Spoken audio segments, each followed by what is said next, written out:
Chosen one. Everything around you feels like it has paused for a reason you cannot name. The rhythm of your days has shifted. Even the air carries a strange stillness. This is not coincidence. This is the sound of heaven, interrupting your ordinary. You have felt it for weeks now, doors closing without explanation, conversations fading, a restlessness that will not leave you. God is not ignoring you, He is interrupting you. When destiny calls, routine must break. There's a story told of a man named Elia. He spent years in a small village, repairing nets by the sea. Life was quiet, predictable. One evening, as he mended his last tear in the fabric, a sudden storm rose from the horizon. Waves crashed. Thunder shook the sky, and in that noise, he heard a voice say, "Leave the nets." Everything he knew ended that night. But what felt like loss was actually invitation. The storm was heaven's hand, removing what no longer fit his future. That same pattern is unfolding in you. The shaking you feel isn't punishment. It's promotion disguised as discomfort. Heaven is rearranging your environment so that purpose can finally breathe. Picture this, a seed in the dark soil. To the outside eye, it looks buried, but heaven calls it planted. The darkness isn't a grave, it's the womb of new beginnings. That's what this interruption is doing for you. You've been asking, why does everything feel uncertain? Because when the Creator writes a new chapter, He doesn't use the ink of predictability. The pages turn in silence. The words appear in obedience. You may not have seen any sign yet, but even now, the unseen machinery of heaven is moving pieces into place. You will look back and realize that every delay was choreography, every detour was direction. It was declared in the book of Habakkuk, chapter 1, verse 5. Look among the nations, and watch, be utterly astounded, for I am doing a work in your days you would not believe. Even if it were told you, let that truth rest on your spirit. God is not asking you to understand the process, He's inviting you to witness it. Something unbelievable is already unfolding in the background of your life. Maybe you've been walking through long nights, where faith feels like a flickering candle, yet even a flicker is enough for heaven to work with. You think your prayers disappeared into silence, but heaven keeps echoes better than walls. Each word you've whispered has been building the architecture of what's coming. Sometimes God must dismantle the stage so He can rebuild it with greater light. You are not losing control, you are being positioned. There's a reason peace has been uncomfortable. The old you cannot inhabit the new realm that's opening. So, breathe. Let your heart stop resisting what it doesn't yet recognize. This pause is sacred. You're standing in the middle of divine construction, where God's blueprints replace your plans. In moments like this, don't rush. Let awe return to your soul. Watch how the unplanned becomes the proof of His sovereignty. If this message speaks to something inside you, mark this moment. Type 888 inches the comments, a prophetic sign of new beginnings and divine alignment. Then share this with someone whose world feels interrupted. And subscribe if you sense you're part of this unfolding. The story is just beginning. You will soon see why everything had to stop. Heaven never interrupts without intention. The pause is not punishment, it is preparation. Every hidden delay has been charged with divine purpose, waiting to unfold. This is the sacred, in between, the place where faith grows muscles. It's where promises mature in the silence. Trust it. The potter is still spinning the clay, and your shape is forming beautifully under unseen hands. Soon, you will recognize the fingerprints of God on moments you once cursed. You will whisper, "Now I understand. What felt like ending was only the gentle dismantling of what could not stay." The Spirit is closer than your breath, guiding every heartbeat. There is no wasted moment in divine timing. You are stepping out of confusion into clarity, from survival into significance. Stay open. Stay listening. For when heaven interrupts again, it won't be to stop you. It will be to launch you. The next sound you hear might just be the opening of your destiny's door. And when that door opens, you will know it was never your strength that turned the handle. It was grace. Walk through it with courage. Heaven has waited for this moment. Everything that once broke you will now build you. Step forward. Chosen one. You have always felt the quiet strangeness within you, the subtle knowing that your life would never fit inside the ordinary frames others tried to give you. You sensed it even as a child, the way you saw meaning in what others called coincidence, the way your spirit stirred when no one else noticed. You were never ordinary. And deep down, you've always known it. There is a reason you could never settle for the shallow places. You tried to blend in, to silence the unusual pull that set you apart. But the divine mark cannot be erased. It hums beneath your skin like a secret melody only heaven understands.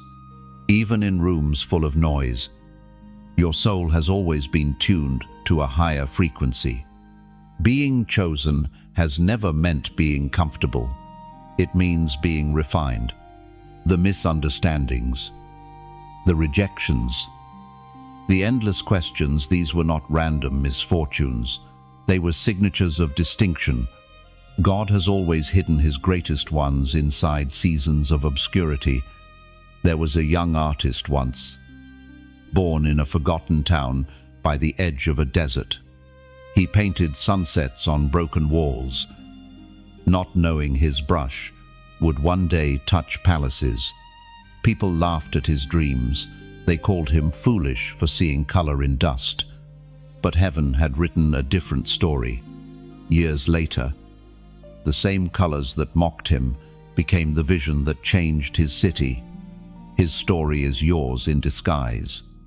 You have been misunderstood because you carry revelation meant for a future that hasn't arrived yet. The language you speak, faith, vision. Conviction is foreign to those still asleep in comfort. Yet heaven smiles, knowing the same voices that doubted you will one day testify that you were sent. Your difference is not a flaw, it's evidence of calling. Think of the stars. They do not appear until the sun withdraws. They shine best when the world turns dark. So do you. The loneliness you feel is not abandonment. It is the separation required for visibility. Sometimes God hides his chosen in plain sight. He lets them grow among those who underestimate them, because humility is the first armor of greatness. That is why your life has not been simple. The furnace you've walked through was necessary to purify your fire, according to what is revealed in the book of Proverbs, chapter 20, verse 27. The spirit of a person is the lamp of the Lord, searching all the inward parts of the heart. That lamp inside you has been glowing quietly through every night of doubt. It has guided you when reason failed and hope flickered. Even when you questioned your worth, that inner flame never went out. It was heaven's way of reminding you that the call remained, even when confidence did not. Look closely at your story. Notice how every detour still led to development, how every broken season grew your compassion, how every closed door protected you from something you couldn't yet see. There is a thread of divine intelligence running through your timeline, weaving meaning out of moments you once called mistakes. You are not behind schedule. You are precisely where grace placed you. The delay is not denial, it's alignment. A chosen life cannot move by human timing, for it is orchestrated by eternal rhythm. Perhaps you've envied those who seem to move faster, whose paths appear smoother. But remember this, lightning may flash quickly, but stars endure through the night. God is not rushing you, He is rooting you. Depth always precedes destiny. Your identity is being restored, even now. The opinions of others no longer hold weight because you've tasted something deeper than validation. You've touched purpose. The same voice that called Moses from a burning bush and Samuel from his sleep is whispering your name in this generation. You are not too late. You are not disqualified. The strange turns in your story are coordinates leading you to your divine assignment. Everything that felt wasted will soon reveal itself as training for what's next. And when the time comes, you won't need to announce yourself. Heaven will make the introduction. What's inside you will speak louder than any title ever could. Hold this truth close. Being chosen is not about perfection, it's about permission. Permission for God to use your imperfections as vessels of His glory. Every scar becomes a sermon. Every failure, a doorway to wisdom. Soon, you will realize that the very things that made you different were never meant to isolate you, but to prepare you to lead others through the same storms you survived. You will become proof that being misunderstood is not a curse, it's a calling in disguise. And when that realization takes root, you will no longer shrink to fit small places. You will walk freely in the strange beauty of who you are, unashamed of the divine fingerprint that has always marked your soul. There are battles that no one sees, the silent ones you fought behind closed doors, the tears that never made it to your pillow because you wiped them away before they fell. These are not wasted struggles. They are sacred wars fought in hidden places where only heaven bears witness. You have walked through nights that seemed endless, moments when your faith felt fragile, when hope flickered like a candle in the wind, yet you're still standing. That alone is proof of divine preservation. Survival itself is testimony. Pain has been your greatest teacher. It stripped away illusions, exposed false strength, and revealed what could never be broken. God never wastes suffering, He repurposes it. Every scar becomes a seal of authority, evidence that darkness tried and failed to destroy you. There was once a man named Erin, a quiet soul who carried the weight of unspoken expectations. He prayed, but heaven seemed silent. One night, after a year of unanswered questions, he heard a whisper. You're not being punished, you're being prepared. That was the night he stopped asking, why me? And began asking, what now? From that moment, everything shifted. Your story echoes his. What you thought was abandonment was actually strategy. Heaven often hides its greatest soldiers in the fog of confusion, so that when clarity arrives, humility remains. It's easy to see the glory of others and overlook the grind that built them. But remember, every throne sits atop a battlefield. Your current hardship is not a contradiction of God's promise, it's the confirmation of it. Only those destined for greater ground endure heavier pressure. The ancient words recorded in the letter of James, chapter 1, verses 2 to 4. Speak clearly, count it all joy, when you face trials of many kinds, because the testing of your faith produces perseverance. Let perseverance finish its work, so that you may be mature and complete, lacking nothing. Ender. Those words were not written for the untested. They were forged for people like you, those who bleed in private but still believe in public. You are learning what true endurance feels like, the kind that can only be built in valleys. Think of gold in fire. It screams as it melts.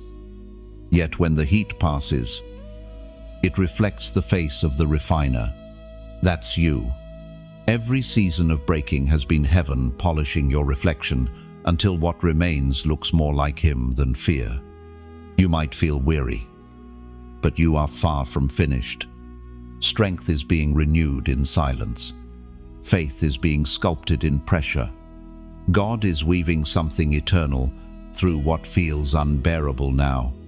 When you feel the weight pressing harder, remember, it is proof you are close to breakthrough. Seeds crack before they sprout. Pottery groans before it hardens. You are not breaking down. You are breaking open. Look at your scars, not with shame, but with reverence. They are the roadmap of grace. You survived what should have ended you because you were chosen to reveal what endurance looks like under divine covering. Your tears are prayers in liquid form, and none of them have been ignored. The same God who turned Joseph's prison into a platform and Ruth's loss into lineage is turning your pain into purpose right now. So lift your head. The fight within you is not a flaw, it is faith refusing to die. Every battle you faced was training for the authority you're about to carry. Before you leave this moment, write these words below as a declaration of faith. Comment, "Still I rise." Say it with conviction, not to prove your strength, but to align with heaven's truth that no wound will waste your worth. Every time you speak it, you remind the darkness that you were built to outlast the storm, because you are still rising. And this, chosen one, is only the beginning of your comeback. When you write, "Still I rise," you're not typing words, you're releasing a prophecy. It's not just a comment, it's a declaration that even after fire, ashes still breathe. Purpose. You are speaking resurrection over everything that once fell silent.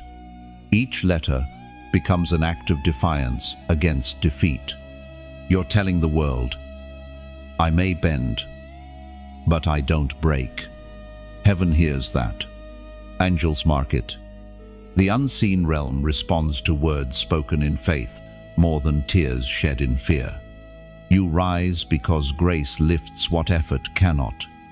Every time you say it, chains loosen the ones wrapped around your confidence, your dreams, your identity. So type it boldly, "Still I rise." Let the darkness know it miscalculated.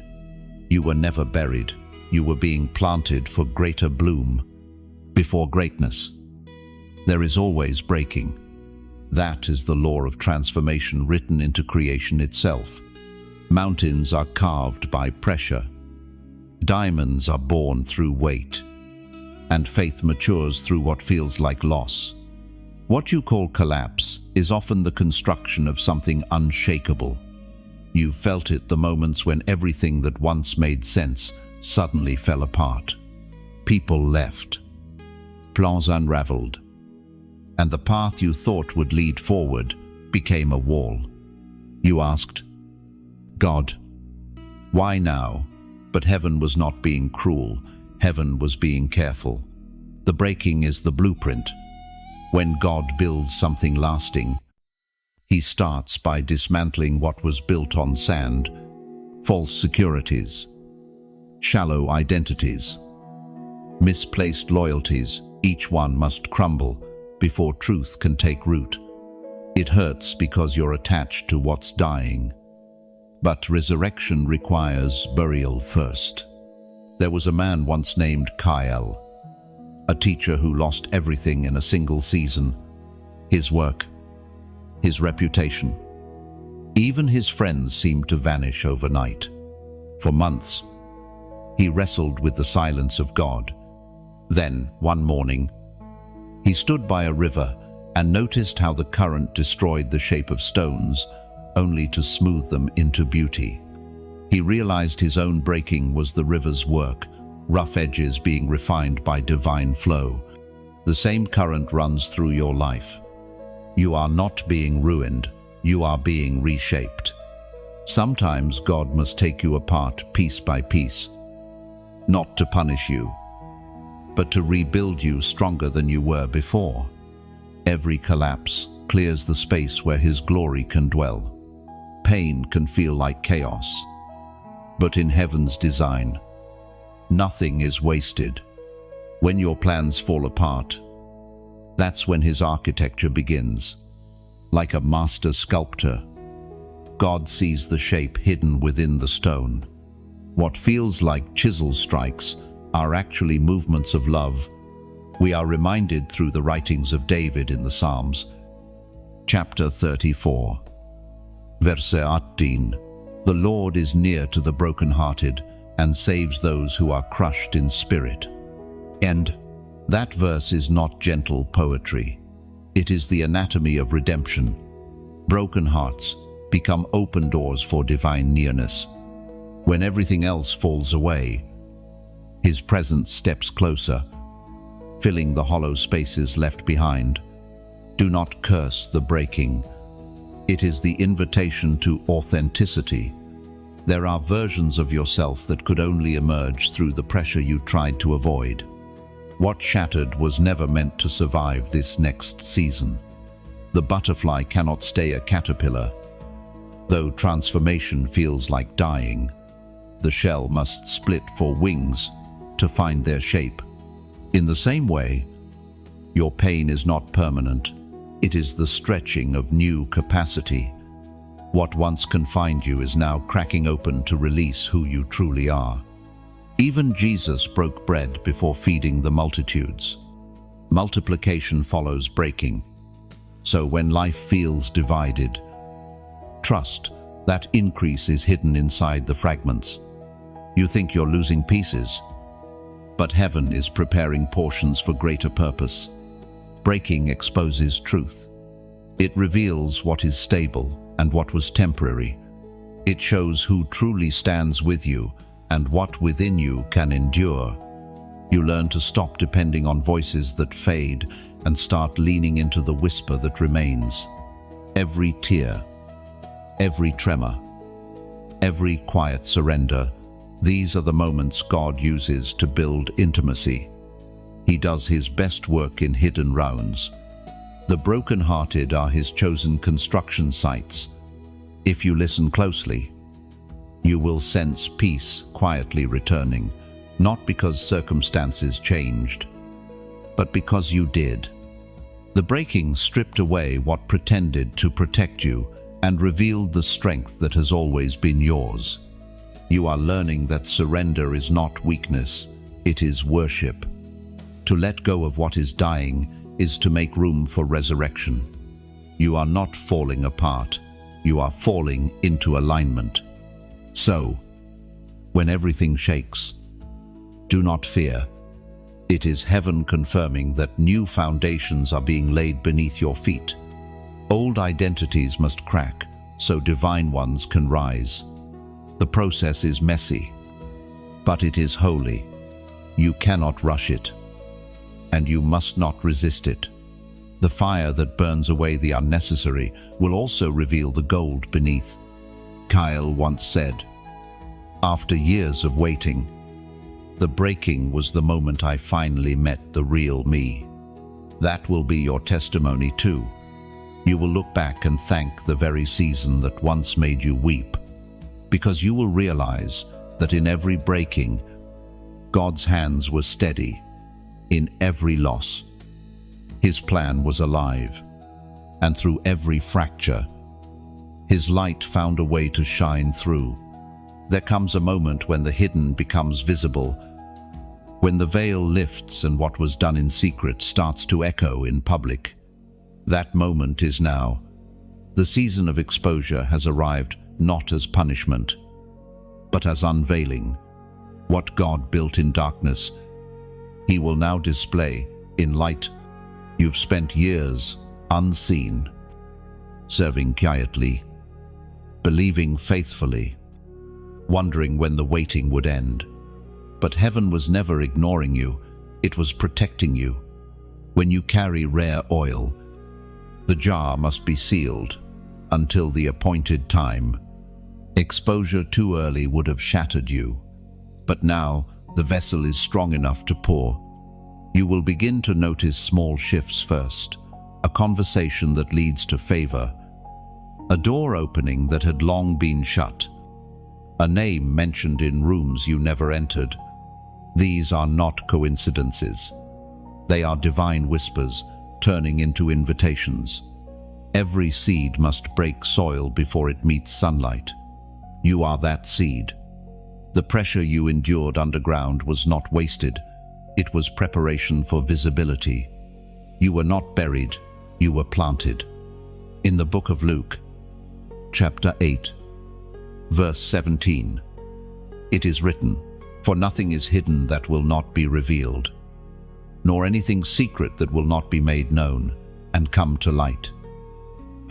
This is heaven's promise, the truth of who you are, the work you've done in silence, the prayers you whispered when no one watched. They are all about to speak for you.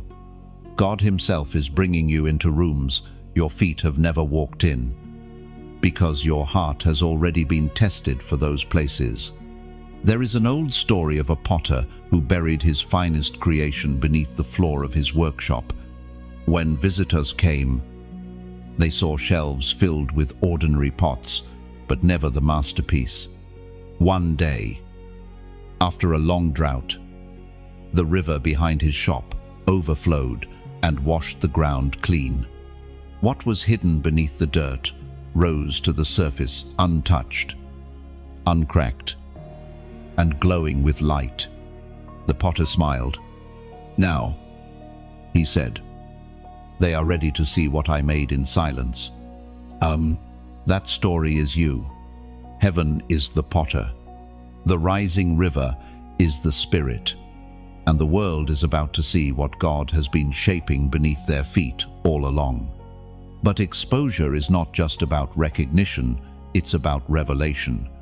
The spotlight of heaven doesn't shine to glorify you.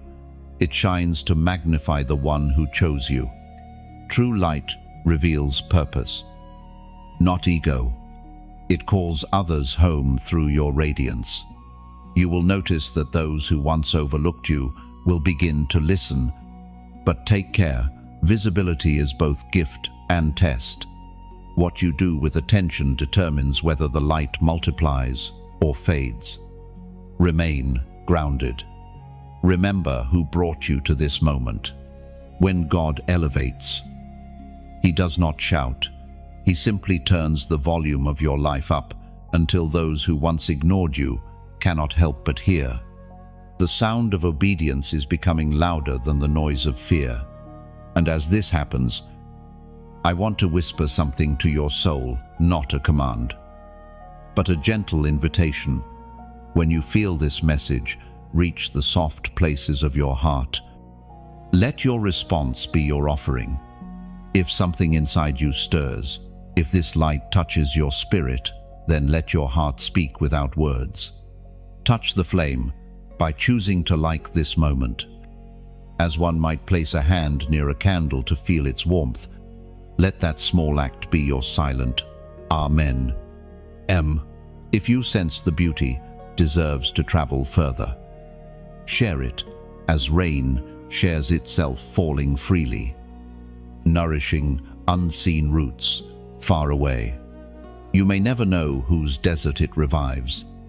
And if your spirit whispers, "I want to keep walking this road," then subscribe, not out of habit, but as one would return to a sacred garden to meet the same voice again among new blossoms of revelation. Each of these gestures is more than motion, they are metaphors of connection. Every spark of engagement becomes a note in heaven's symphony, a ripple in a sea of awakening souls. You are not obligated, you are invited. This is not digital routine, it is spiritual resonance. When light recognizes light, it responds. The unveiling has begun. Not tomorrow, not someday. Now, the same God who kept you hidden is the one now revealing you. You have survived the shadows. Now it's time to shine, not for applause, but for alignment. The world needs to see what heaven has already celebrated. Your rising is not loud. It is sacred. It carries peace, not pride. It carries purpose, not performance. The light that rests upon you will draw others, not because you tried, but because you became. And as you walk forward, may the world feel what heaven has always known, that you are light born of fire, seen at last for what you truly are. When storms come, they rarely ask permission. They arrive uninvited, sudden, fierce, unapologetic.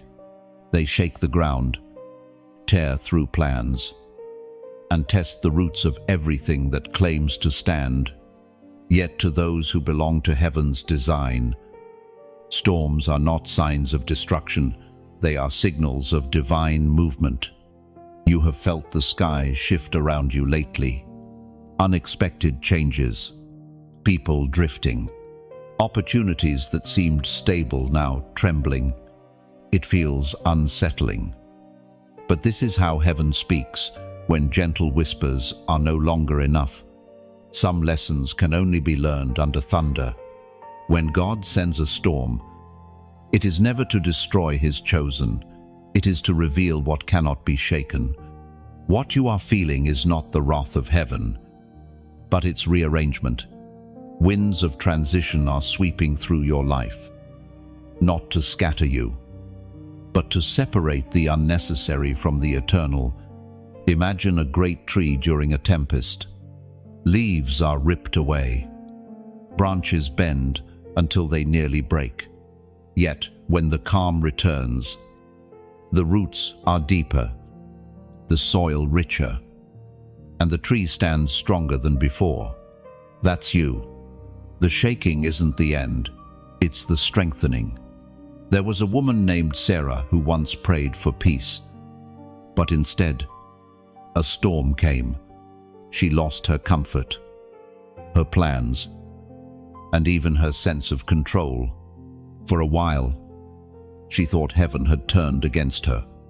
But one night, standing at her window, she saw lightning strike a distant mountain, and in the flash, she saw her reflection in the glass.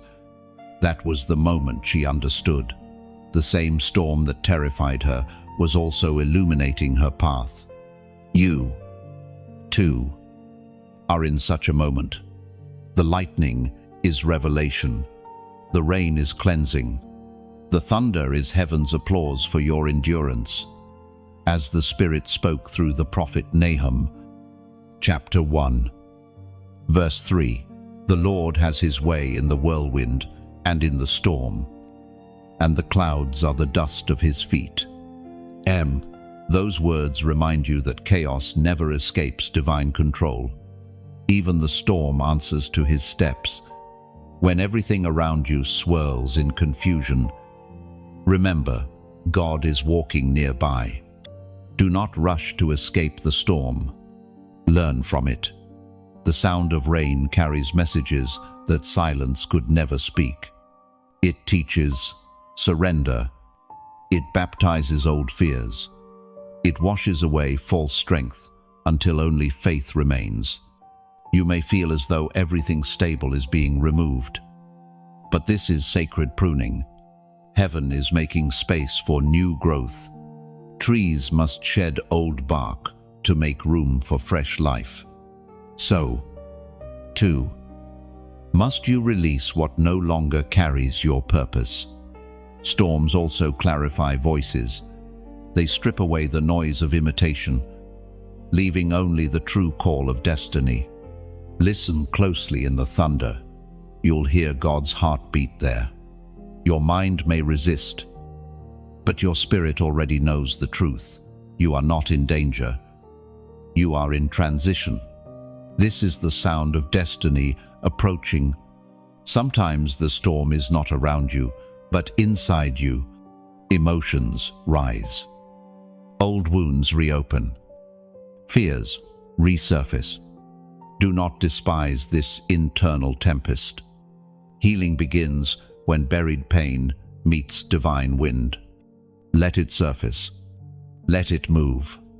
Let it go. And when the sky finally clears, you will realize that you never lost anything essential. The things removed were weights you were never meant to carry into your next chapter. So, if this storm has touched your life lately, do something simple yet prophetic. Comment 444. That number is not superstition, it is symbolism. It represents divine order after divine shaking. When you type it, you are not calling for calm. You are declaring, I trust the one who commands the wind. It's an act of surrender.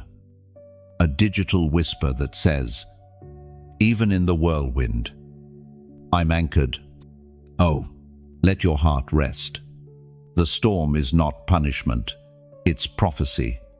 It means heaven trusts you enough to carry revelation through rain. Soon, you will see why the winds came. What was once confusion will become clarity. What looked like loss will reveal itself as rearrangement, because in every storm sent by God, the ending is never destruction, it's destiny reborn. When the winds finally quiet, you'll stand among the remnants and realize nothing vital was lost. The shaking only removed what was temporary. What remains is unbreakable truth, faith, and a heart aligned with divine rhythm. Every storm leaves a fragrance behind a scent of renewal, proof that grace passed through. So breathe deeply. This is what survival smells like: fresh, clean, eternal. The sky isn't empty now, it's clear, ready for promise. There are moments in your journey when the invisible becomes undeniable, when you can feel movement in the air, though your eyes see nothing. This is the realm of divine rearrangement, where heaven's hands begin to shift things on your behalf, long before you understand why. Right now, pieces are moving that you cannot see. Conversations are being held about you in rooms you've never entered. Hearts are being softened. Connections are being woven. Timing is being adjusted, all orchestrated by unseen forces working in obedience to God's command. It may look like silence, but in the spirit, there is motion. Divine alignment rarely begins with visible miracles. It begins in the quiet, where unseen messengers arrange what destiny requires. The very steps you take, the pauses you endure, the people you meet by chance, none of these are random. Heaven's logistics operate in perfect rhythm. The scriptures record in the book of Hebrews, chapter 1, verse 14, "Are they not all ministering spirits sent forth to serve those who will inherit salvation?" That verse is often overlooked, yet it explains the mystery you are living through now. Angels are still at work. They do not announce themselves, they adjust circumstances. They whisper ideas into hearts.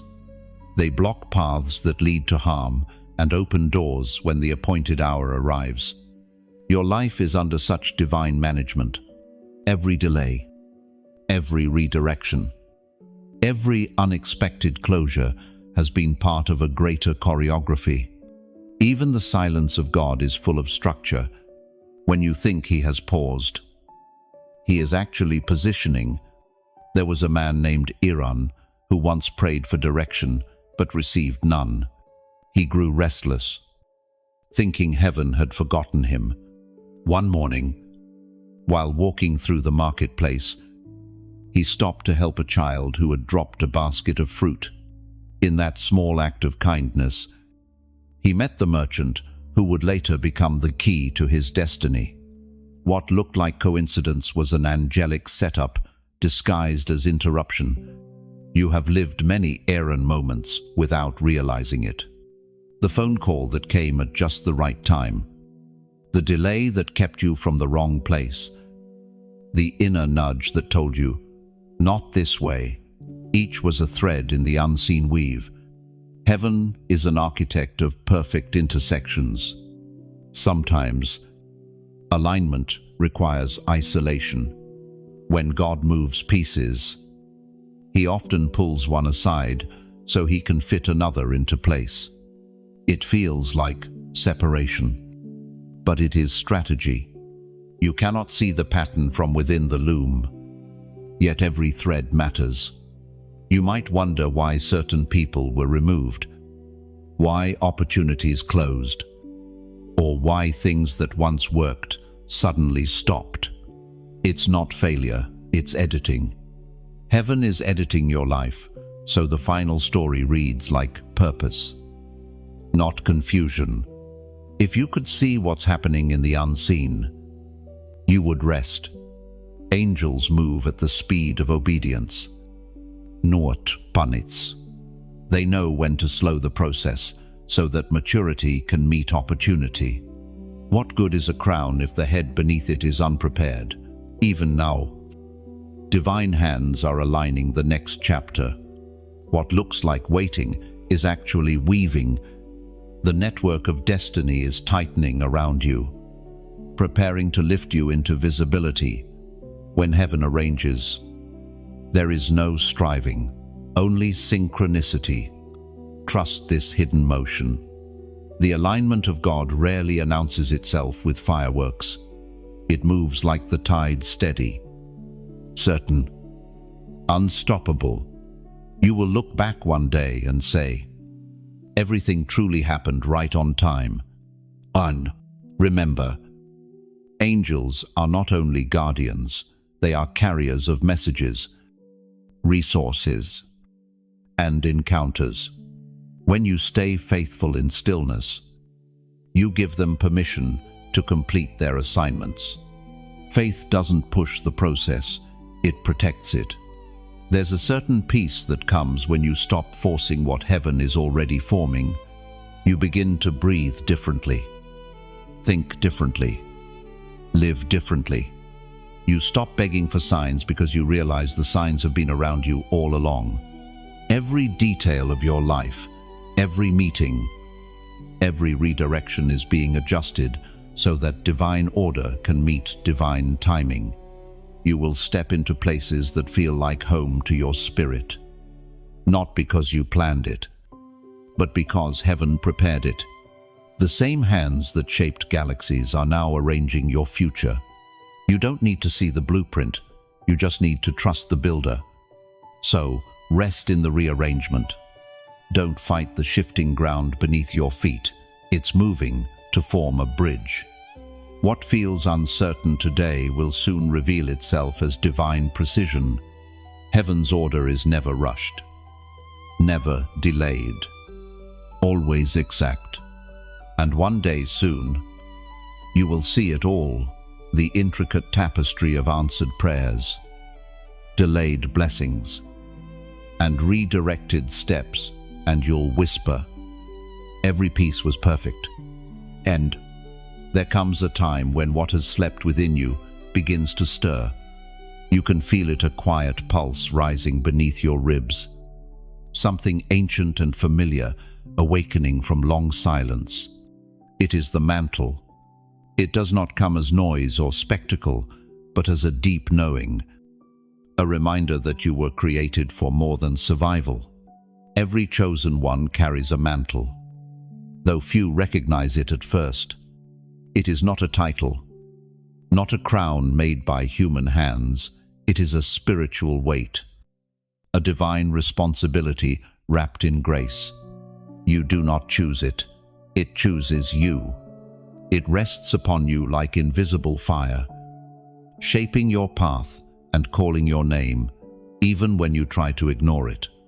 For years, it may have slept while you were busy with the ordinary, but God never forgets what He placed within His vessels. When the appointed season arrives, heaven breathes over the embers, and what was dormant begins to burn again. At first, the awakening may confuse you. You feel both burdened and alive, hungry for purpose, yet unsure where to begin. But that tension is sacred. It is the sound of destiny stretching its limbs after a long night. There was a shepherd named Elan who lived quietly among his flocks, content to be unnoticed. One day, a storm struck his land, and lightning set fire to a tree near his field. As he watched the flames climb the trunk, something in his heart ignited. That night, he dreamed of himself holding a torch and leading travelers through darkness. When he awoke, he couldn't shake the vision. It wasn't ambition, it was inheritance. He had been entrusted with light.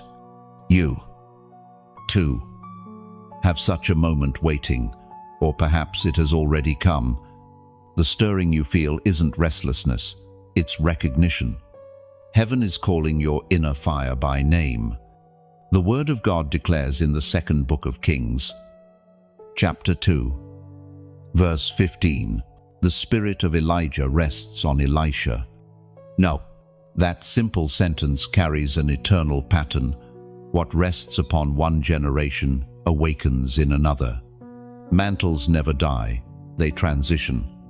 When God decides to move, He seeks vessels, those willing to carry unfinished assignments. To continue songs, heaven refuses to let end. You may not see yourself as worthy, but worthiness is not the qualification. Willingness is. The mantle seeks humility, not perfection. It looks for those who have been refined by tears, who know how to kneel before they rise. The mantle does not make life easier, it makes life meaningful. It weighs differently. It disrupts comfort zones, redirect désir, and redefines what matters. You will notice that things that once satisfied you no longer do. You hunger for what is holy. You thirst for purpose more than pleasure. That is the mark of calling. When the mantle awakens, even your mistakes are repurposed. Regret becomes wisdom. Pain becomes empathy. And silence becomes strategy. Every part of your past finds redemption under its weight. Sometimes you will feel alone beneath it, misunderstood by those who cannot sense the same fire. But remember, mantles are tailored, not mass-produced. What fits you would crush another. Your solitude is your measurement, the proof that heaven designed this specifically for you. The awakening within is not only for your benefit, it is for others. You carry answers to prayers you've never heard, healing for wounds you've never seen. The mantle turns your life into a vessel of service. You are both the message and the messenger. Do not wait until you feel ready. The mantle rarely arrives when we think we are prepared. It awakens first, then equips. Each step of obedience draws new oil from heaven's reserves. You will find strength you didn't know existed, words you never studied, courage you cannot explain. Elan's fire spread beyond his field. Others saw the light and followed it through their own storms. What began as a private vision became a public transformation. That is what happens when a chosen one stops resisting the call and starts carrying it. And though it may feel heavy at first, you will learn to walk gracefully under its weight. What once seemed impossible will become natural. The mantle adjusts to you as you grow into it. So if you sense that holy restlessness stirring again, don't run from it. Sit with it. Let it speak. You are not losing your old life. You are stepping into your true one. The flame within you is not new, it's ancient. It's been waiting for this hour, this generation, this you. The same God who called prophets from deserts and shepherds from hillsides is calling now through your own heartbeat. And when you finally answer, you'll discover the secret every torchbearer learns, that the fire you carry does not consume you, it completes you. Every calling faces its proving ground. After the mantle awakens, the tests begin not to disqualify you, but to reveal what has been forged in the fire. The throne room of destiny is not entered by ambition, it is entered by endurance.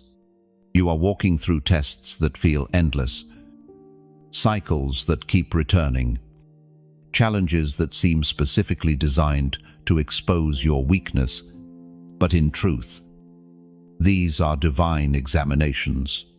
God already knows your heart. The tests are not for his discovery, they are for your development. Every chosen one must learn the balance between power and purity, influence and integrity. Heaven will never elevate what pride could later destroy. Before crowns come crosses, before authority comes accountability. There was once a young scribe named Jonah who worked under a great teacher. For years, he copied sacred scrolls, learning the rhythm of divine language. One day, his master told him to write a new scroll, but gave him no ink. Jonah sat in confusion for days until he realized that obedience was the ink. When he began to write with a dry quill, words appeared as light upon the parchment. That's when he learned. Heaven only reveals when faith acts without evidence. You, too, are writing invisible sentences right now. Every step of obedience, every quiet yes, is ink on the unseen pages of your purpose. The Apostle reminds us in his first letter to the Corinthians, chapter 9, verse 25, everyone who competes for the prize is temperate in all things. They do it for a perishable crown, but we for an imperishable one. That scripture speaks of discipline, not the kind that punishes, but the kind that polishes. Your restraint is your refinement. Every time you choose peace over pride, patience over panic, faith over fear, you are training for the throne. The tests come in many forms. Some arrive as silence, others as opposition, and some as waiting that stretches longer than seems fair. But the purpose is the same, to strengthen your discernment and refine your character. The test of silence teaches trust. The test of rejection builds humility. The test of delay matures faith. Every exam of the Spirit carries a reward of revelation if you refuse to quit. You may feel weary, but do not mistake exhaustion for failure. Even warriors rest between battles. The grace that called you will also sustain you. Think of gold again. The furnace never destroys the metal, it removes its impurities. Each time you're tested, a layer of fear burns away, and your reflection becomes clearer in the eyes of heaven. Sometimes, the hardest test is remaining kind while misunderstood. That's where God watches closely, not at your victories, but at your responses. He measures the posture of your heart more than the perfection of your performance. Tests are temporary, but transformation is permanent. The pressure you feel now will soon become your power later. Heaven is shaping a ruler out of what used to be a survivor. You are being trusted with trials because heaven already sees the strength within you. Every tear is recorded, every effort noted, every small victory celebrated in realms unseen. Jonah later discovered that after his season of testing, he could write with clarity that others envied. The same will happen to you. The places that once broke you will become the very source of wisdom for others. So when the test feels unbearable, whisper to your soul, this is preparation, not punishment. Oh, the proving ground does not last forever. There is always a moment when heaven says, enough now, promote them. When that moment comes, you will not need to knock on doors. They will open by recognition of your endurance. Before this section ends, let this be your quiet act of agreement with heaven's process. As a prophetic sign of perseverance, write below, comment, y endure. 3 simple words, yet they carry the weight of every test you've passed. Writing them is not submission to struggle, it's declaration of strength. It tells the unseen, I understand now this refining is for my rising. Oh, because every chosen one must be proven before being presented. And when your testing is complete, you will walk out of the fire not burned, but branded with endurance, wisdom, and glory that cannot fade.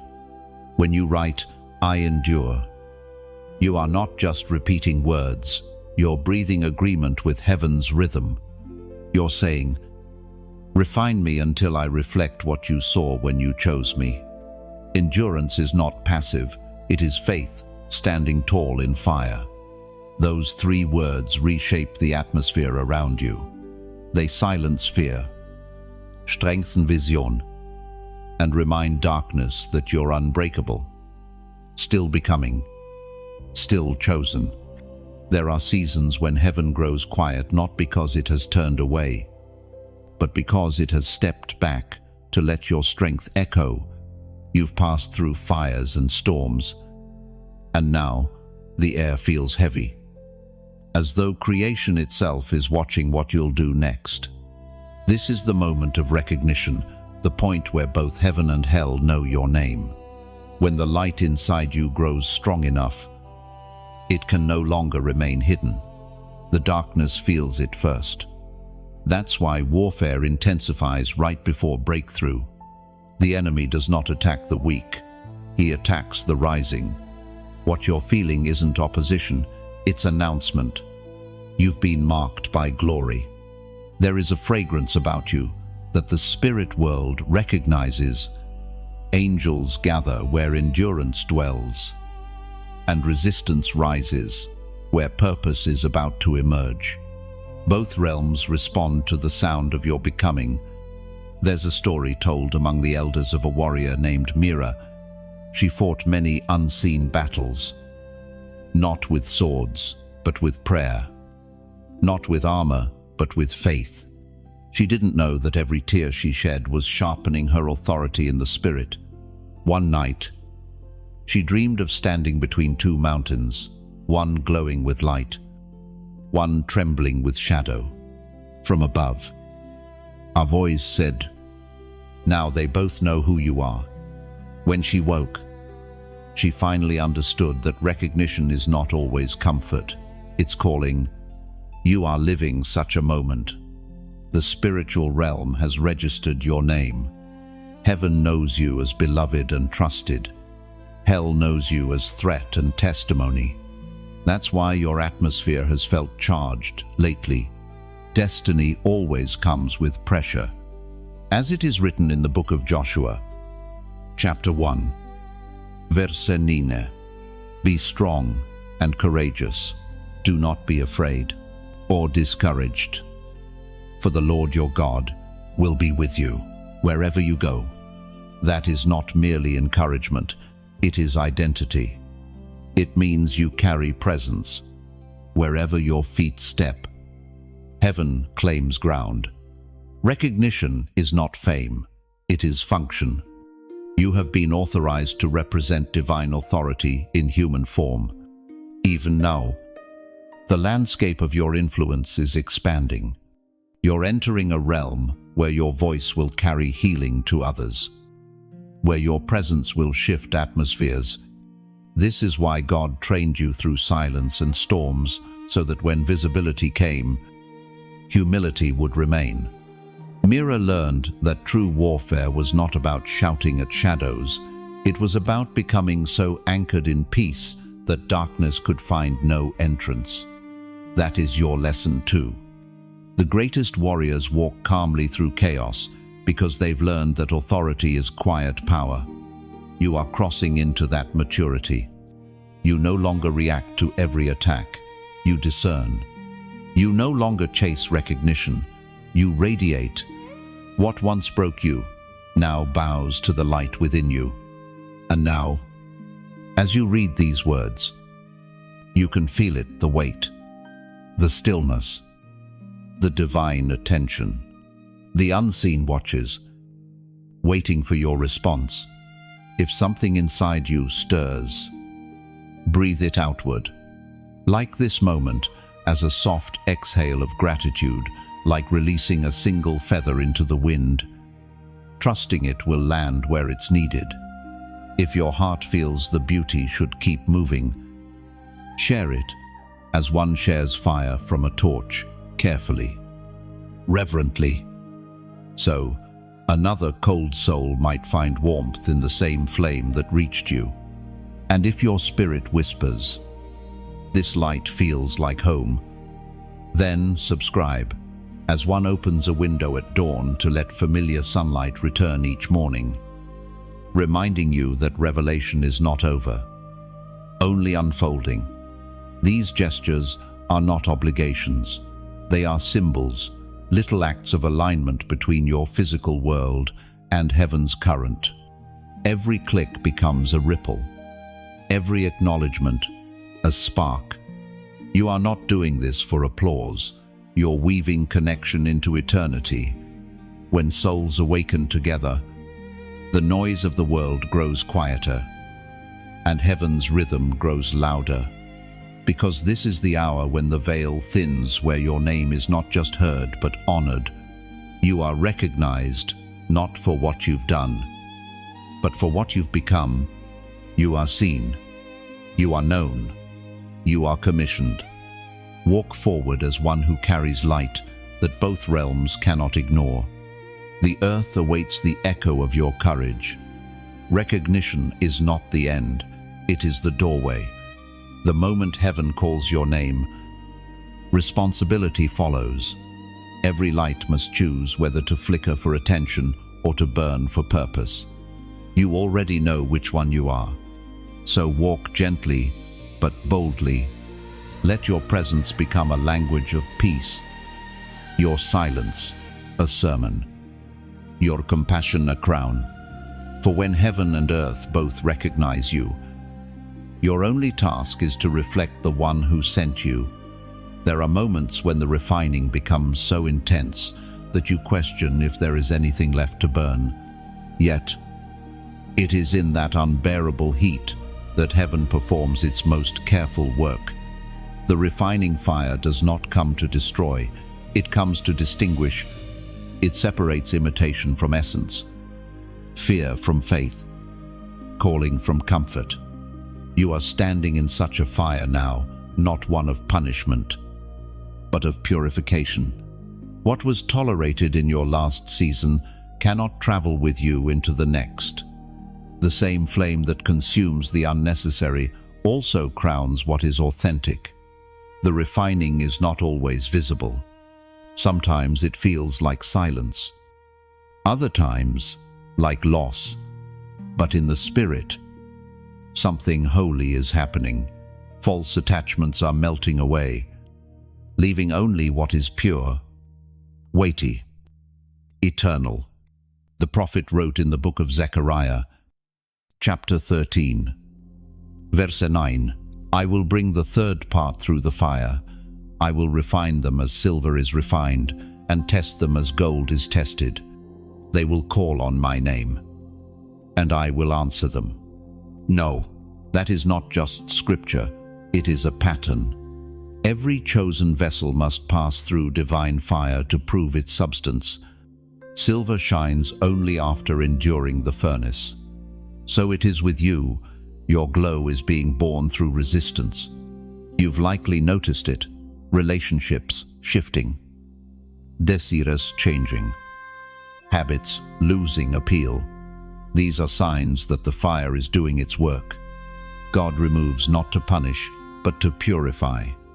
Everything unstable in you is being burned away, so that what remains can carry his glory without cracking.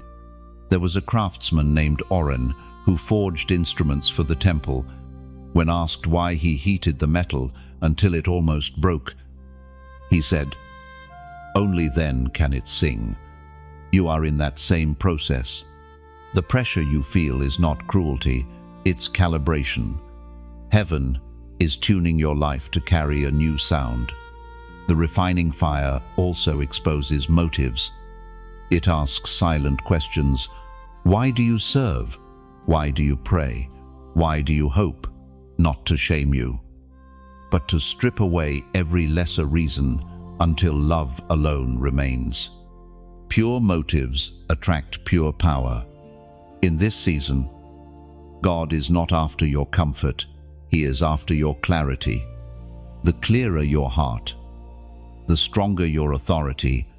That is why the flame feels personal. It is burning specifically, not generally. Do not fear the fire's nearness. Even its heat is proof of intimacy. God does not refine what He has rejected. He refines what He intends to reveal. You are being polished for presentation. Think of how goldsmiths know their work is complete. They look into the molten metal and wait until they can see their reflection. Likewise, heaven watches until it can see the image of the Creator mirrored in your soul. That is the sign that refinement has fulfilled its purpose. You may feel reduced, but reduction is part of revelation. The smaller you become in self, the greater space there is for divine expression. Fire does not shrink worth, it concentrates it. The process hurts because it's holy. The moments that make you tremble are often the ones forming your crown. Every tear shed in surrender is another jewel forged from humility. When you wonder if the process will ever end, remember, the fire has a timer. It burns only until the dross is gone. Then comes the cooling, a peace so pure it almost feels like silence again. But this silence is different. It hums with completion, and you will know it. You will wake one morning and feel lighter, cleaner, surer. The same heat that once made you question everything will now radiate through you as calm confidence. You will carry a quiet strength that words cannot fake. Orren once said, after his work was finished, "When the metal sings, I know it's ready for the altar. So it will be with you. When the refining is complete, your life will sound like worship, steady, radiant, true. Do not resist the flame. Let it finish its song. What feels like burning now will soon become brilliance, and your story will shine as testimony that not even fire can harm what heaven has chosen to purify. When the flames finally fade, you will stand among the embers and realize that nothing essential was lost. Only the unnecessary burned away. What remains glows not with pain, but with purpose. You have become the fire's masterpiece, and as the smoke lifts, heaven will whisper what you've longed to hear. It is finished now, shine. You will walk forward, carrying warmth instead of wounds. illumination instead of fear. The refiner's touch has turned your survival into radiance. Sometimes heaven speaks not through words, but through patterns, small alignments, quiet repetitions, numbers that seem to appear at just the right moment. To the natural eye, they look random, but to the awakened soul, they are divine language. When you live attuned to the Spirit, coincidence becomes communication.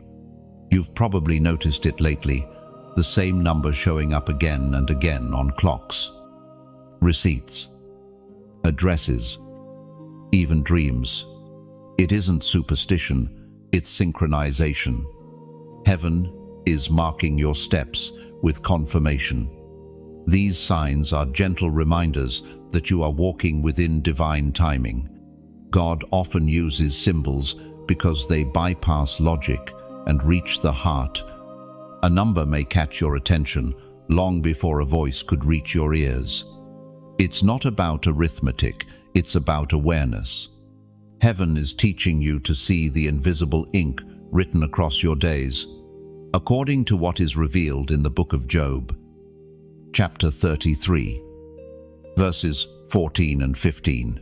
For God speaks once, yes, twice, yet man perceives it not. In a dream, in a vision of the night, when deep sleep falls upon men, he opens their ears and seals their instruction. Now, these divine impressions are like whispers between waking and wonder. God is always communicating. We are simply learning to recognize his rhythm. Numbers often carry meaning because they echo patterns of creation. 7 marks completion. 12 carries authority and divine order. 40 speaks of testing and transformation. They are not magic, they are metaphors. Through them, heaven gives subtle nods of reassurance. You are not off course. Keep walking. There was once a woman named Talia who began seeing the number 1,212 everywhere. At first, she ignored it, dismissing it as coincidence. But one morning, after weeks of prayer for direction, she felt prompted to open her Bible, and her eyes fell upon the moment when Jesus appointed the 12 and sent them 2 by 2. It wasn't random. Heaven was reminding her of partnership, of purpose, of divine sending. From that day forward, she walked with new certainty. You may have your own pattern, a number, a phrase, a repeating moment that keeps finding you. Don't dismiss it too quickly. The creator of galaxies delights in small gestures. He hides reminders of his presence in everyday arithmetic. These patterns are not meant to control you, but to comfort you. They whisper, you're seen, you're guided, you're aligned. The more you notice, the more aware you become of divine timing, unfolding with precision around you. There's a difference between chasing signs and recognizing them. Chasing comes from fear, recognition comes from rest. You don't need to look for proof when you live in communion. The signs will simply meet you along the road. Sometimes God uses numbers to measure your faith, not to count your worth, but to show his constancy, even when you feel lost. The repetition reminds you he is consistent. He is pattern within chaos, melody within noise. Right now, heaven is weaving such a pattern into your days. What you keep noticing is not coincidence, it's confirmation. The same God who orders stars and seasons has been ordering your steps with quiet precision. Each divine repetition is a gentle, I'm still here. Every familiar number is a breadcrumb leading you deeper into trust. The Creator speaks in constellations, but also in codes small enough to fit inside your morning routine. So take a moment now Look back at the last few days. The timings, the alignments, the coincidences that weren't coincidences. Can you see the thread? That's him. That's guidance disguised as pattern. When God marks a moment, he doesn't need thunder, just repetition. And now, as a prophetic act of awareness, a sign that you are choosing to recognize rather than ignore, I invite you to do something simple.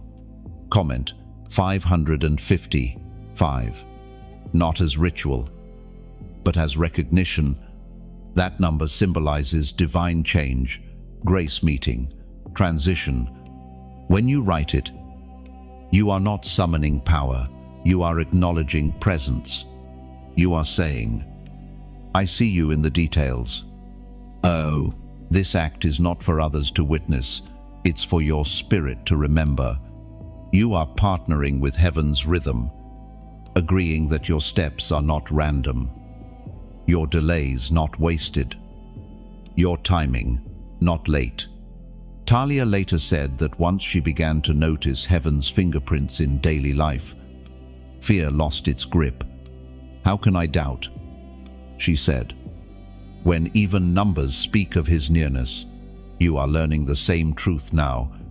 So, watch closely. Keep your eyes soft enough to see wonder and your heart still enough to listen between moments. For God is still speaking through the tick of the clock, the glow of dawn, and yes, the quiet language of numbers. Every repetition is reassurance. Every pattern is poetry. And through it all, heaven keeps saying what your soul has long needed to hear. You are in sync with me. And there comes a point in every divine journey when the invisible starts to manifest, when what was once hidden in prayer and preparation begins to find its way into the visible world. This is the shift of influence, the moment when heaven quietly expands your reach. It doesn't always arrive with applause. Sometimes it begins in silence, in a single act of obedience that ripples farther than you imagine. You speak a word of kindness, offer help to someone forgotten, or create something from the depth of your spirit, and suddenly it carries further than your voice could have reached. That's how the kingdom expands, one surrendered act at a time. The shift of influence is never about fame. It's about function. God increases visibility only when he can trust your heart to stay invisible in motive. The influence of the chosen is not loud, it's luminous. It moves like light through fog, subtle but unstoppable. When the moment comes, you'll notice that what used to feel small begins to multiply. Ideas flow easier. Opportunities open naturally. And people you never sought begin to find you. Heaven orchestrates these connections so that purpose can pass from one heart to another without striving. We read in the book of Proverbs, chapter 18, verse 16, a person's gift makes room for them and brings them before great men. And that truth is simple, yet profound. You do not need to chase rooms when your gift was designed to open doors. The influence you are stepping into is not a reward. It's a responsibility to serve faithfully in every space your presence touches. There was once a sculptor named Adriel who spent years carving statues no one saw. He worked in a small workshop by candlelight, shaping figures he believed were only for practice. One evening, a traveler stopped to take shelter from the rain and noticed one of his unfinished pieces. The traveler happened to be an architect for the city's cathedral. A week later, Adriel's unseen work became the centerpiece of the altar. He hadn't advertised himself. Excellence had done the announcing. That's the pattern of divine promotion. God lets your work speak before your name ever does. your consistency in small spaces becomes credibility in larger ones. Heaven measures influence by faithfulness, not following. Sometimes influence expands quietly through what you endure. People are watching how you stand in storms, how you keep peace under pressure. You may never preach a sermon, yet your endurance becomes one. The way you live becomes the invitation. Others answer. Influence in God's kingdom is not about crowds, but currents. You are a current shifting atmospheres wherever you flow. Your peace changes rooms. Your words alter climates. The unseen realm responds to your presence because heaven recognizes the authority you carry. This is why humility must remain your guardrail. Influence without surrender quickly turns into noise. God raises his chosen not to dominate, but to demonstrate what grace looks like, what kindness feels like, what holiness can sound like when spoken gently. You will begin to notice divine timing, aligning with divine exposure. The moments you once called delays will prove to be foundations. Had they come sooner, your character might not have been ready to bear the weight of visibility. Influence will test you in new ways. There will be temptation to compare, to compete, to measure worth by reach. Resist that. True influence does not shout for validation. It whispers for transformation. The shift also carries grace for discernment. You will recognize who is drawn to your light for warmth and who approaches to steal its glow. Both will come. Stay kind, but guard your oil. In this new space, simplicity will be your power. You'll discover that the greatest impact often comes through presence, not performance. You won't need to strive for influence when you embody it. Heaven will echo through your authenticity. Adriel Latour said, "The day they placed my sculpture in the cathedral, I didn't feel famous. I felt small again, like the night I first began carving in silence." That's the sign of true influence, when success returns you to humility. Your influence will not end in you, it will extend through you. You are a bridge between heaven's heart and humanity's hunger. Wherever you go, something unseen flows: healing, peace, clarity. That is your gift-making room in the world. So, walk forward quietly, knowing that the shift has already begun. The world may not yet have language for what you carry, but it will. The fruit of your faithfulness will speak when you no longer need to. You are not chasing light anymore, you are becoming it. And light never asks for recognition. It simply reveals what's been waiting to be seen. There is a rest that does not resemble sleep, a stillness so complete it hums with divine rhythm. It is not the absence of motion, but the presence of order. After long seasons of striving and stretching, God invites his chosen ones into this deeper rest. It is not retreat, it is realignment. You are entering such a season now. The storms have done their work. The fire has refined its gold. And heaven whispers one simple command: be still, not as a pause in progress, but as an instruction in power. Rest is how God teaches you to move from reaction to rhythm, from pressure to presence. You may have thought rest meant inactivity, but true rest is revelation. It is when the noise fades and the eternal voice grows clear again. In this stillness, you remember that your worth was never measured by motion. The world tells you to keep producing, heaven calls you to keep breathing.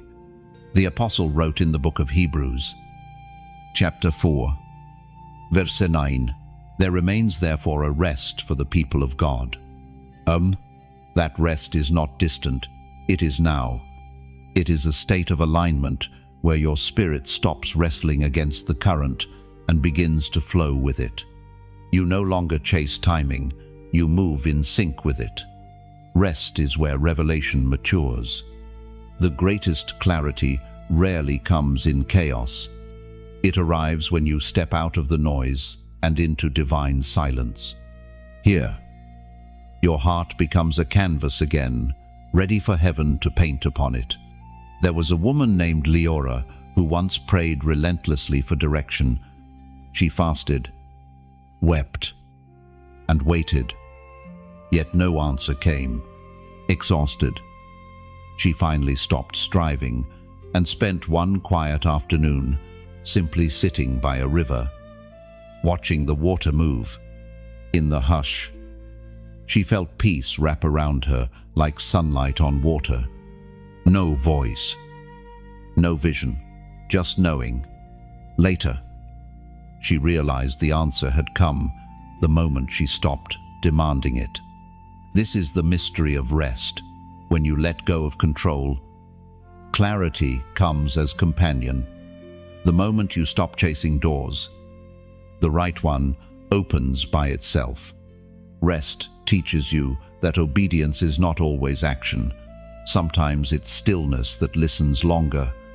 In this sacred quiet, your soul begins to breathe differently. Anxiety loosens its grip, and gratitude takes its place. You find yourself speaking less, but meaning more. You start to notice divine beauty in ordinary details, the rhythm of your breath, the softness of light at dawn, the miracle of simply existing under heaven's gaze.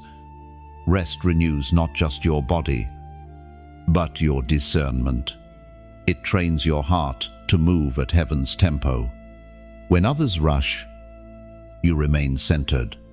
When opportunities shout, you wait for peace to whisper.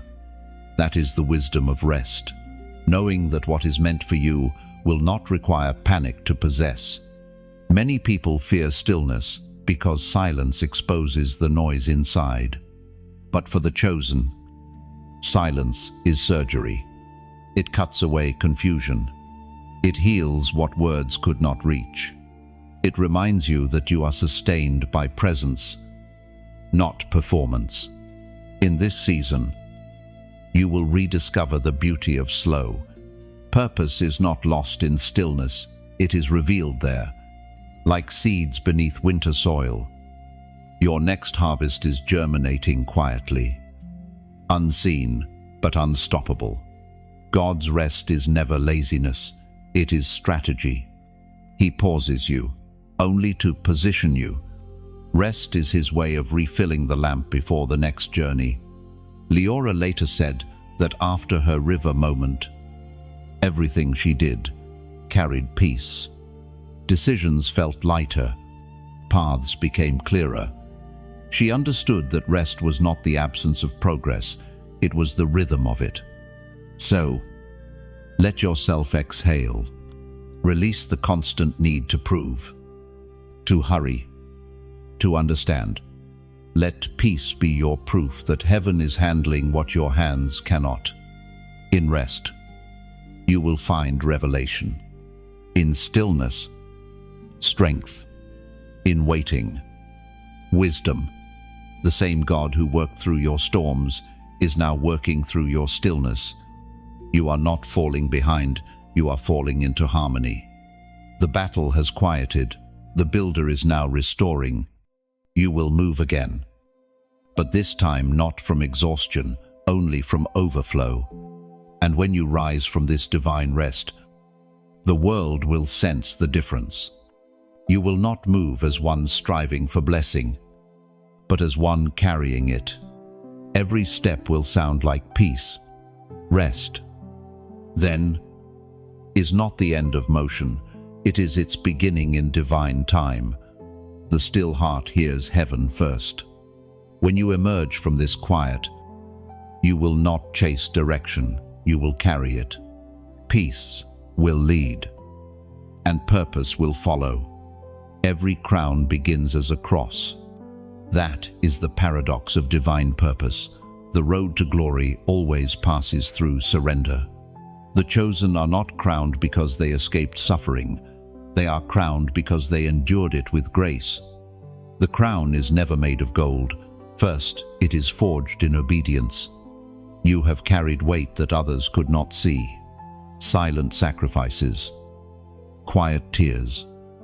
The ache of waiting, while everything inside you longed to rush ahead. These unseen offerings are not wasted. They have become jewels in the crown. Heaven is crafting for you. There was a man named Sion who once served as a porter in the temple. He had no title, no recognition, just a key and a faithful heart. Every morning, he opened the temple doors before dawn, sweeping dust. No one noticed. When age dimmed, his eyes and others replaced him. He wept, thinking his service forgotten. But one night, in a dream, he saw angels polishing the hinges he had oiled daily. A voice said, "Every quiet act built an entrance for others." When he awoke, he realized the weight he had carried was not burden, it was preparation. That's what heaven does. It turns your crosses, your moments of pain, humility, and persistence into crowns of influence, compassion, and wisdom. Each hardship refines your authority. Each act of endurance builds invisible thrones of impact, as it is written in the book of James, chapter 1, verse 12. Blessed is the one who perseveres under trial, for having stood the test, that person will receive the crown of life the Lord has promised. That promise is not only for eternity, it begins now. Every time you choose love over bitterness, truth over convenience, faith over fear, a crown is being shaped. The weight you feel today is the measure of the glory you're being prepared to carry. Crowns and crosses walk hand in hand. Without the cross, the crown is hollow. Without the crown, the cross feels endless. Together, they form balance, the rhythm of a soul, refined and rewarded. This is why heaven allows hardship before honor. The cross humbles the heart, so the crown will not corrupt it. Pain creates the space where compassion can live. You've already begun to feel the shift, the faint glimmer of purpose returning after long shadow. That's the glint of your crown being lifted. Soon, the things that once broke you will become stories that heal others. But remember, the crown is not for display. It's for duty. True royalty does not sit above it, kneels to serve. Every crown heaven gives is a call to compassion. The greater your authority, the deeper your empathy must reach. You are learning that glory is not about height, but about depth, the ability to bow lower, to listen longer, to love harder. That's what separates the chosen from the celebrated. And now, as this truth settles in your spirit, let your response be gentle and heartfelt. If these words stir something within you, like this moment, as one would place a single candle in a cathedral, quietly, intentionally, with gratitude. If you feel this message should travel farther, share it as a river shares its reflection freely, letting light reach distant shores you may never see. And if your heart wishes to remain close to this unfolding, subscribe as one who keeps returning to the same sunrise, to be reminded that hope always rises again. Finally, if these words touched your soul, comment something true, a phrase, a prayer, even silence in symbol. Let it be your signature of faith beneath this moment. Each gesture is not transaction, but testimony. You are not responding to content, you are responding to calling. Every action becomes a small amen, written in light. Crowns are not earned through noise, but through surrender. And even now, as you read, heaven is adjusting yours, fitting it perfectly to the heart that has learned both pain and peace. So wear it softly, walk humbly, let others feel its weight, not in your posture, but in your presence. You were chosen to remind the world that gentleness is still divine. Your crown is forming within you, each humble act, each moment of mercy. Each day you refuse to quit. This is your coronation in progress. Completion is not stillness, it is sacred motion wrapped in peace. What begins here moves like soft rivers, calm, yet unstoppable. Every step forward will carry the echo of this quiet triumph. Wear your invisible crown lightly. Let its weight remind you that heaven finishes what it starts, always in beauty, always in perfect time. There are moments in heaven's timeline when everything long promised suddenly begins to unfold, when the waiting shifts into release, when the atmosphere feels thick with unseen movement. This is the outpouring, the season when heaven pours itself into willing vessels. It does not arrive because you earned it, but because the time is ripe and the vessel is ready. You have walked through deserts and droughts that prepared you for this rain. Every prayer you thought went unanswered was water gathering in unseen clouds. Every fast, every tear, every surrender was condensation, forming in heaven's atmosphere. And now, the sky is heavy with response. When the outpouring comes, it does not arrive with chaos, it arrives with clarity. The Spirit descends not to overwhelm, but to overflow. You begin to notice peace that doesn't make sense, strength that seems effortless, words that carry weight beyond your years. It is not new power, it is released power. The anointing that was always within you simply begins to flow without resistance. There is a sacred rhythm to this release. It comes not as a flood that destroys, but as a river that renews. Those who have learned surrender will find themselves swept into divine motion, carried where purpose already flows. The prophet Joel wrote in his 2nd chapter, verse 28, "I will pour out my spirit upon all flesh.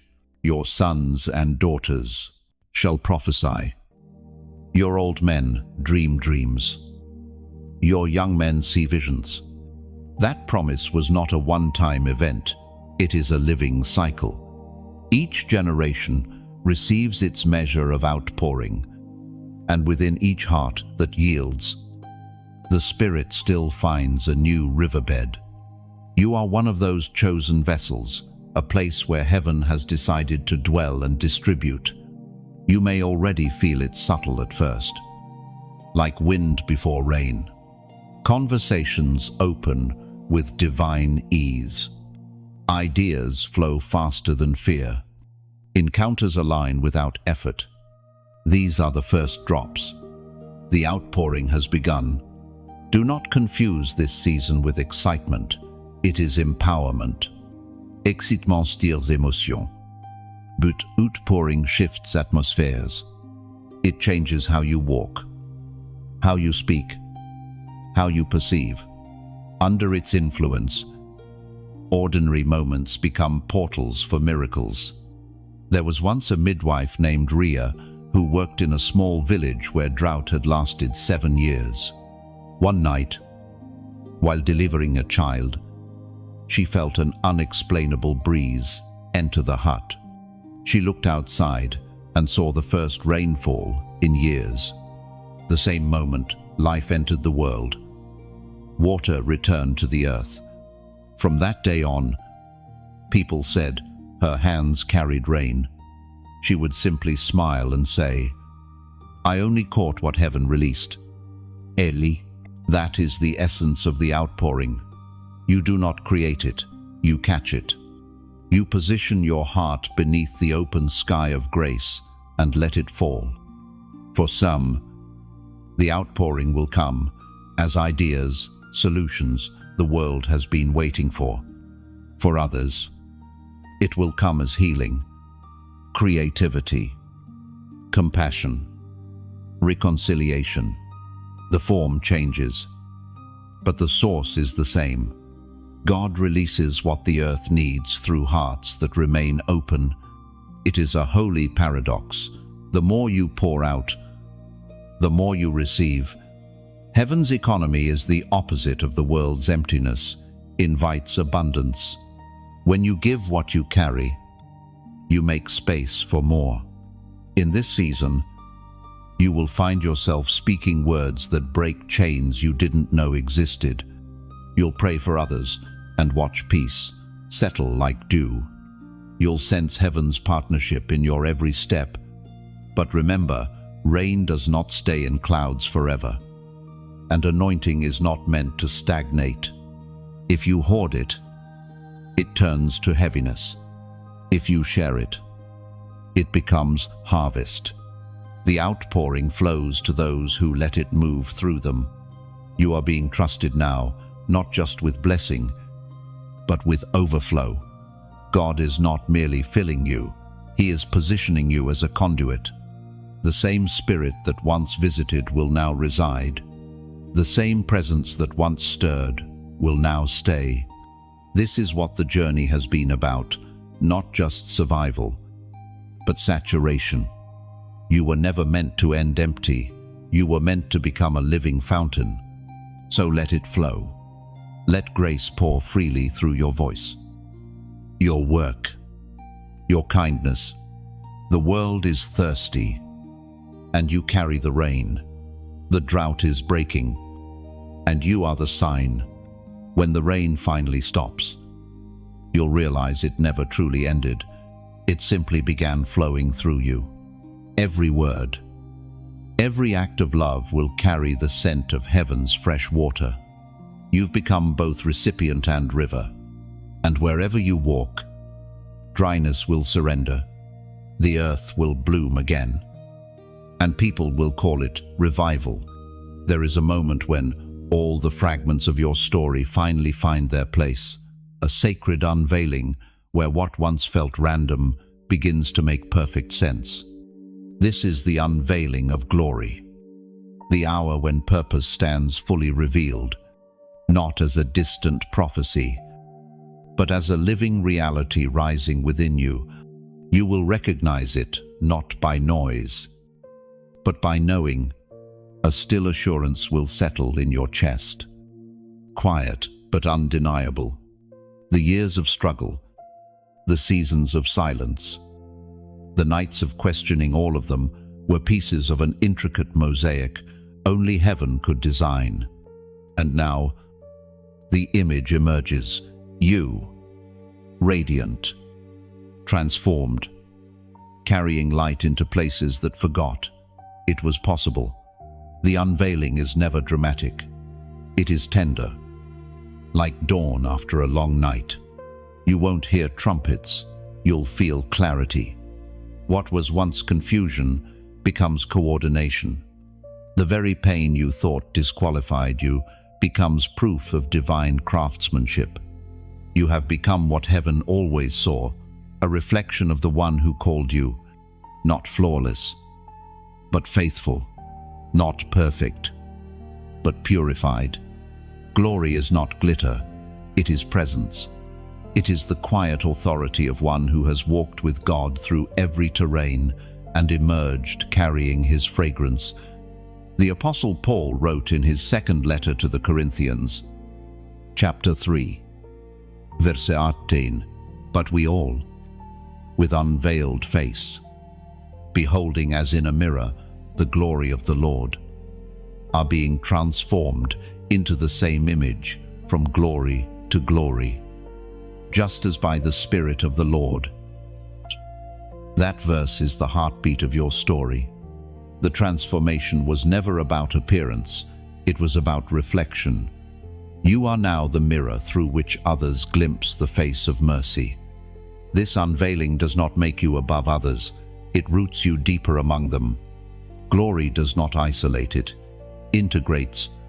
You will find yourself drawn to people's pain, not repelled by it. You will recognize the same soil you once came from and see it as sacred ground. There was a musician named Narelle who played on the streets for years, unnoticed.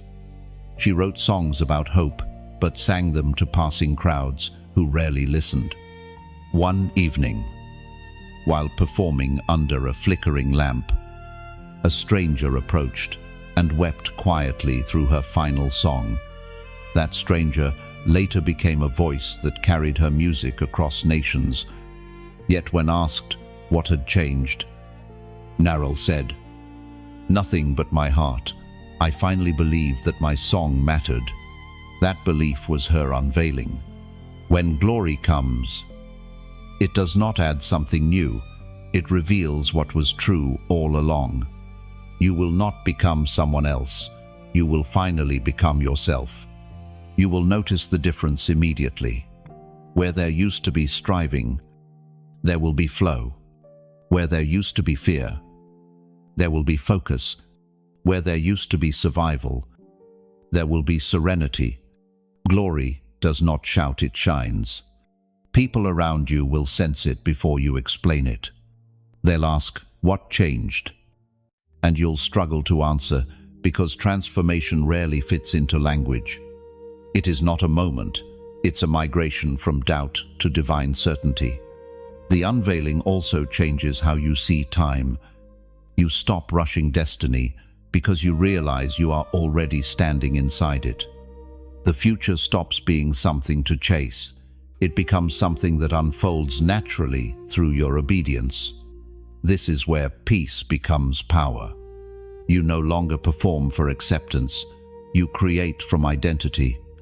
Every step, every breath, every conversation carries resonance.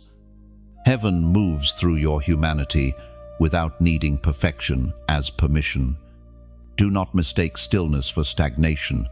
The unveiled live in quiet movement. Even when you rest, purpose ripples outward. You've become a walking sanctuary, a living altar where hope burns steady. And as the unveiling continues, you will feel something profound, the merging of gratitude and glory. You'll look back on the nights you thought would end you and whisper, "They were birthing me." You'll see every disappointment as divine direction, every delay as holy timing. Glory transforms not what you have, but how you see. The same world, once heavy, will now appear radiant. Every moment will hum with sacred possibility. The ordinary will become evidence of grace. You have reached the threshold where destiny becomes legacy. You are no longer waiting for miracles. You are one. You are the fulfillment of promises, whispered over generations, a living echo of divine faithfulness. So, walk forward, unveiled. The light upon you is not borrowed, it's born. The crown has settled. The fire rests gently. And your steps now carry peace where chaos once ruled. This is the unveiling of glory, the moment when heaven looks at the earth through your life and calls it good again. And now, chosen one, the circle closes. The journey you began in uncertainty ends here. In awakening, you have walked through fire and silence, through shaping and revelation, and now you stand radiant. A living testimony that destiny delayed is never destiny denied. The storms didn't break you, they baptized you. The fire didn't destroy you, it defined you. You are standing in the aftermath of transformation, breathing air you once prayed to find. The ashes under your feet are no longer reminders of ruin, but proof of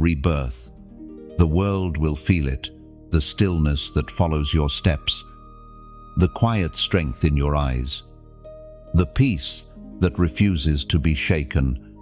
You have become the answer to prayers you once whispered. Now, this is your moment to let light travel farther.